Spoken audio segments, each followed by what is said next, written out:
Welcome to the Human Capital Innovations Podcast, your go-to source for personal, professional, and organizational growth and development. We hope you tune in often for all things people management, organizational development and change, organizational leadership, and social impact related. Maximize your personal and organizational potential with Human Capital Innovations Podcast.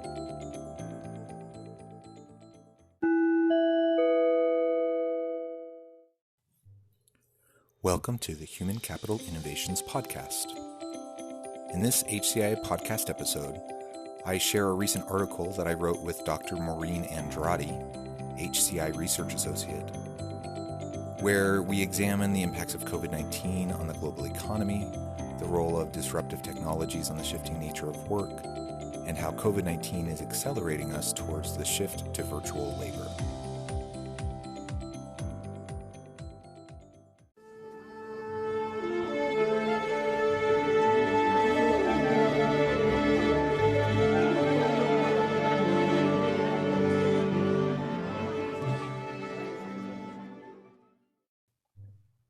Consider how the nature of work has shifted over the past 50 years.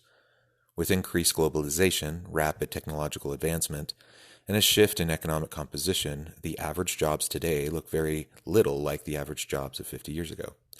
These jobs were largely industrial and agricultural in nature, with a relatively small percentage of service sector jobs as a proportion of the overall economy. While we do not have a crystal ball and cannot predict with any assurance what the next 50 years will look like, past trends provide us with clues for the coming decades as we move headlong into the fourth industrial revolution. This revolution will be characterized by rapid technological progress, where the application of new technologies will cause sudden change. As such, it seems clear that the technology of the future is changing the business of today and tomorrow. Apart from tracing historical trends to make predictions, unexpected global events such as COVID-19 and their impact on the world of work and the economy must be carefully considered.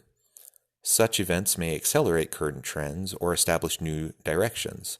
In what follows, we will explore 1. An overview of COVID-19 global impact on work and economies. 2. Technological innovations influencing shifting work conditions. 3. COVID-19 accelerating the shift to a new normal in the workplace and the future of work in the post-pandemic world. 4. The future of work in the global south. And 5. Policy questions and implications. Much uncertainty exists on the full impact, short and long term, of COVID-19 on the workforce and economy. Current strategies enacted by governments around the world, referred to as life support, have been put in place to avoid a complete breakdown of the economy. Indeed, economic consequences of the pandemic could lead to the worst global recession in the past 150 years. Nearly 10 million U.S. workers filed for unemployment in the first 2 weeks of pandemic-related lockdowns. Adding further complexity to the issue is the unknown nature of the virus in terms of future outbreaks and trajectories. Workers around the world are being hit hard by the impact of COVID-19. The Economist estimates that sectors facing the most significant output declines employ 38% of the world's workforce, which now faces layoff and furlough measures. Employees most affected, such as in the tourism and hospitality industries, are in employment situations that depend on being physically on the job. Also vulnerable are workers in sectors providing essential services such as healthcare, food, and logistics. Although these workers remain employed, the work may be low-paying or involve exposure to potentially hazardous and stressful conditions. While tech companies are benefiting from increased reliance on their products, smaller startup companies may face more difficulties in the future, especially with the likely decreased dependence on Chinese supply chain. Pharmaceutical and biotech companies will recognize gains related to innovations in new drugs and vaccines, while anxieties about the safety of businesses such as bars, restaurants, bakeries, and gyms may persist and require owners to entice customers to return. Currently, 54% of small and medium-sized firms with fewer than 500 employees are closed or expected to close. On a more positive note, many companies have been able to respond to the crisis through the use of technology, such as video conferencing tools which enable online meetings, work from home, and stress-releasing activities such as exercise classes. An expected long-term impact of adopting these technologies on a more widespread basis is an increase in telework or working from a distance after the pandemic. The economic effects of the pandemic are simultaneously creating opportunities for some industries and setbacks for others. E-commerce is expanding, with some companies reporting that online shopping has doubled, even in instances where it was already high. This suggests that in a post-pandemic world, these increased levels may continue as consumers more fully recognize the convenience of online shopping. Smaller companies or startups less able to quickly adapt may face more difficulties in the future and see a higher failure rate. The companies that survive will seek greater diversification in suppliers over single sourcing to reduce dependence. Some companies may also decide to relocate factories and manufacturing to their home countries and find cost-efficient technology to reduce cost. Worldwide, pandemic-caused lockdowns are projected to impact 4 out of 5 workers, or a total of 2.7 billion people, with the most severe effects in food production, accommodation, retail and wholesale, business services, and manufacturing sectors, which account for 37.5% of global employment. Technological innovations influencing shifting work conditions. As organizational leaders, it seems we are increasingly bombarded with messages about disruptive innovations and the changing nature of work. While calls to prepare strategically for the future of work might sometimes seem over the top, it does not change the fact that we have seen tremendous shifts in the global economy, including the labor economy and technological innovation over the past 50 years that have had significant implications on the nature of work. So what do the next 50 years have in store for organizations and workers? How will disruptive technologies, in part fueled by the rapid decline in cost of storage and memory and the exponential growth of processing power such as robotics, electric self-driving cars, artificial intelligence and machine learning, pharmacogenetics, quantum entanglement, virtual presence, augmented reality, 3D printing, and blockchain, among many others, influence future labor markets? A recent McKinsey report suggests the collision of technological disruption, rapid emerging markets growth, and widespread aging is upending long-held assumptions that underpin strategy setting, decision-making, and management. Furthermore, recently a panel of global industry leaders predicted the following concerning the impact of technology on business leadership and the nature of work. There will be a movement from linear workflow and organizational structures to a more matrix, connected framework where leaders are involved in all activities at all times. Leaders will need to think of themselves as challengers and must assume challenge and disruption in their industry, organization, and with their workforce. Due to a growing skills gap, organizations will need to proactively catalyze a reskilling agenda within the company to create employee value, emphasizing skill sets and not just traditional jobs.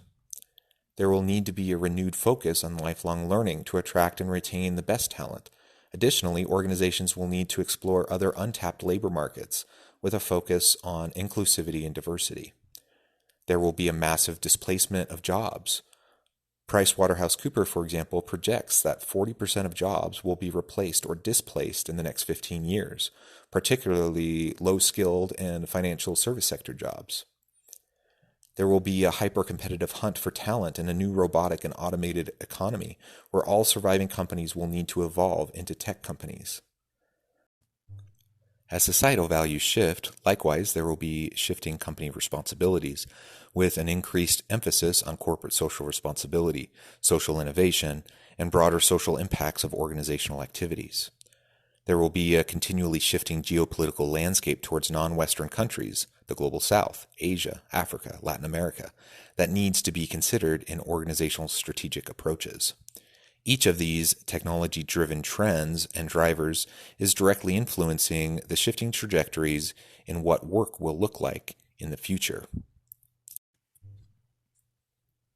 In The Future of the Professions, How Technology Will Transform the Work of Human Experts, Richard and Daniel Susskind examine the intersection of these rapidly advancing innovative technologies and the shifting nature and transformation of work and professions, providing theoretically grounding and ample examples of emerging technologies, organizations, and work arrangements. Furthermore, in The Future of Work, Robots, AI, and Automation, Daryl M. West sees the United States and the world at a major inflection point that will have to grapple with the likely impact of an increasingly automated and technologically advanced society on work, education, and public policy.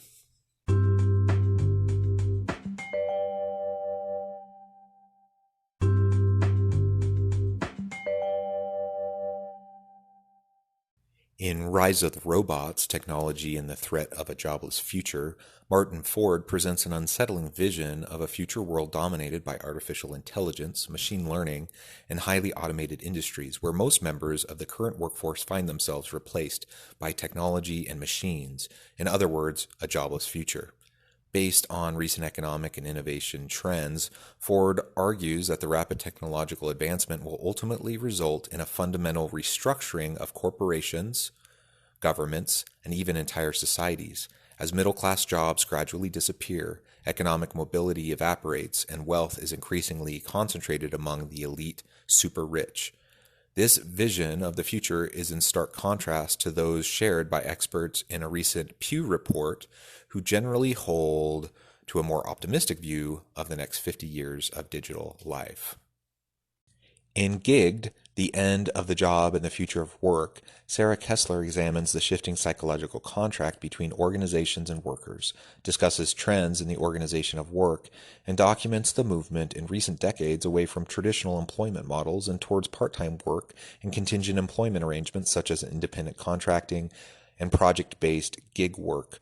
While such work has always been a part of informal economies around the world, the trend is increasingly common in traditional organizations as well, bolstered by the success of companies like Uber and Airbnb.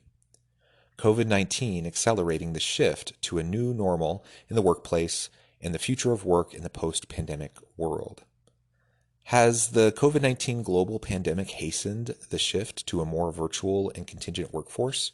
What does this all mean for the organizations, workers, and societies as we move into a post-pandemic world?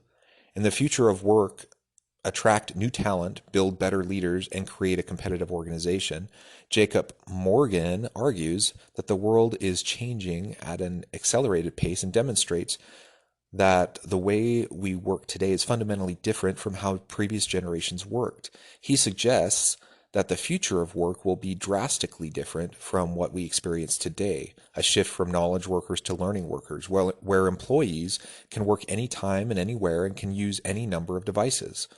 Additionally, in shaping the future of work, a handbook for action and a new social contract, Thomas A. Cochin acknowledges an increasingly digitized economy and examines the resulting shift in social contract with regard to work in the professions.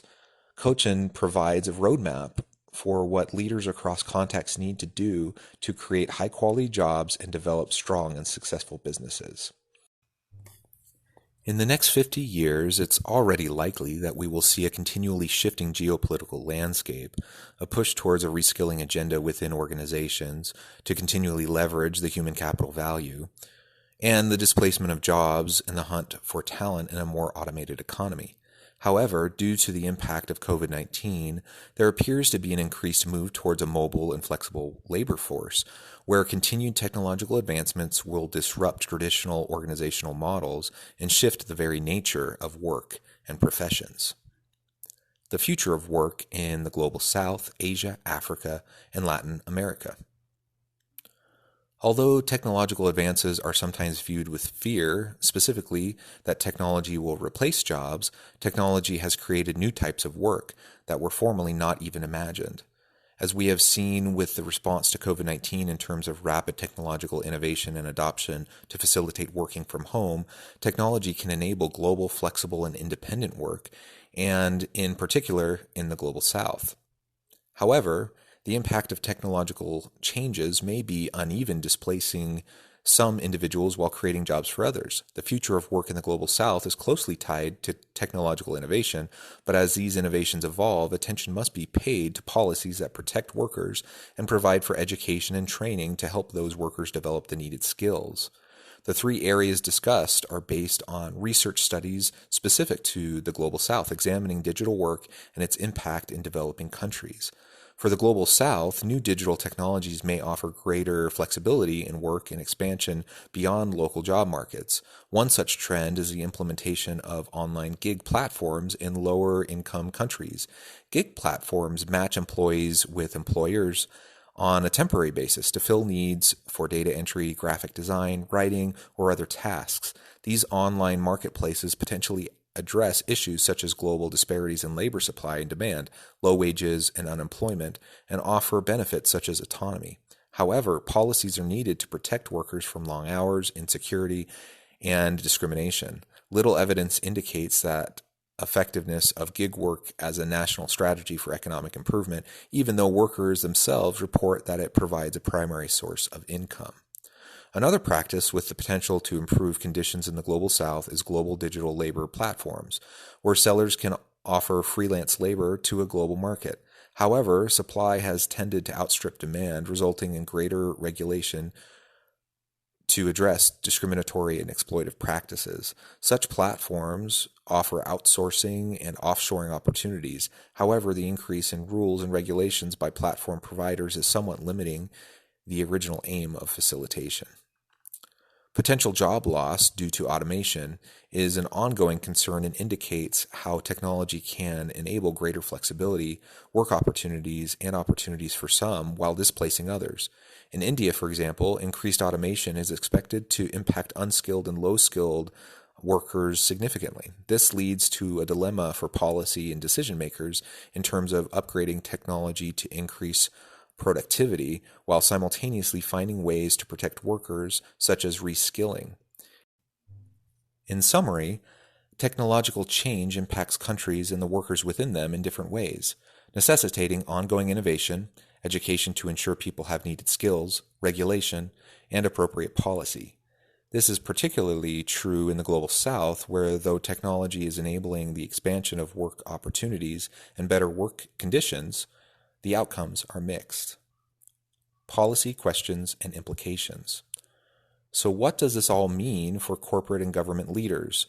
What are the core competencies of organizations that are prepared for these technological disruptions in a post-pandemic world? How does the shifting nature of work influence needed professional competencies? Some specific questions, each with its own policy considerations, include: what are the core competencies of organizations that are prepared for these technological disruptions? What does this mean for organizational budgets and technical footprints? Whose role is it in corporations and governments to be the futurist? How do we get leaders to look externally outside the organization for strategy? What are the new professional competencies of the future virtual worker? How quickly can organizations recruit pivotal roles that were not previously in the company? Should new employees' skills, competencies, and capabilities be built, borrowed, or bought?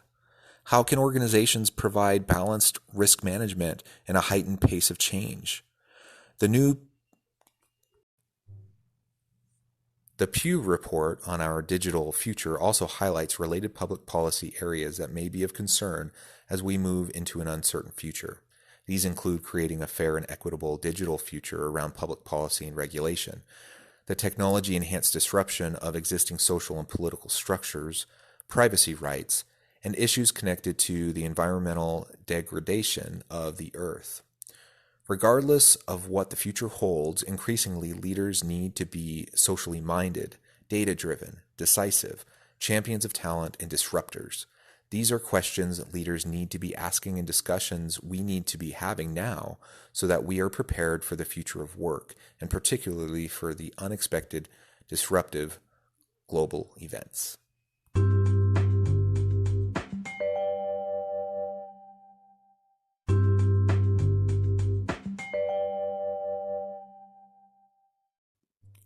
Thanks again for joining us for this episode of the Human Capital Innovations Podcast. I hope you stay healthy and safe and that you have a great week.